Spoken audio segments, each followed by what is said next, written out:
Pastāstīšu par fotosintēzes un ūdens regulācijas procesiem augos. Fotosintēze ir bioloģisks process, kuru veids augi, lai pārveidotu gaismas enerģiju par ķīmisko enerģiju, kas tiek saglabāta ugļhidrātu, piemēram, glikozes formā. Šis process ir būtisks visai dzīvībai uz Zemes, jo tas nodrošina enerģiju un skābekli, kuru izmanto citas dzīvības formas. Iepazīsimies ar galvenajiem fotosintēzes posmiem un ūdens regulāciju augos. Sākam!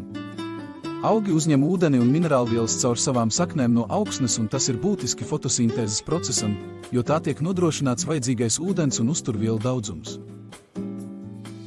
Tālāk, caur lapu stomām atvērsnītēm, augi uzņem ogliskābo gāzi, oglekļa dioksīdu, no gaisa. Oglekļa dioksīds tiek izmantots kā viens no galvenajiem substrātiem fotosintēzes reakcijā, lai ražotu ugļhidrātus glikozi. Savukārt chlorofils ir pigments, kas atrodas augu chloroplastos un spēj uztvert gaismas enerģiju. Uztvertā gaismas enerģija tiek izmantota, lai pārveidotu ogliskābo gāzi, oglekļa dioksīdu un ūdeni par ugļhidrātiem glikozi. Kā fotosintēzes blakusprodukts tiek ražots skābeklis, kas tiek izdalīts atmosfērā. Šis skābeklis ir būtisks citām dzīvības formām, piemēram, mums, cilvēkiem un citiem dzīvniekiem elpošanas procesā. Ūdens iztvaikošana notiek caur augu stomām atvērsnītēm, kas atrodas lapu virsmā.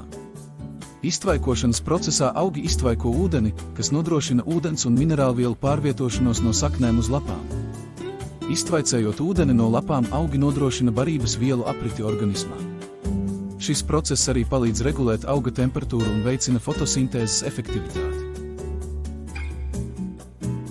Tāpat augi var regulēt ūdens zudumu, sašaurinot vai paplašinot atvērsnītes, stomas atkarībā no vides apstākļiem, piemēram, sausumā.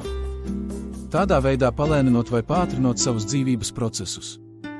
Kopsavilkumā fotosintēze un ūdens regulācija augā ir divi savstarpēji saistīti procesi, kas palīdz augam augt, attīstīties un pielāgoties dažādiem vides apstākļiem.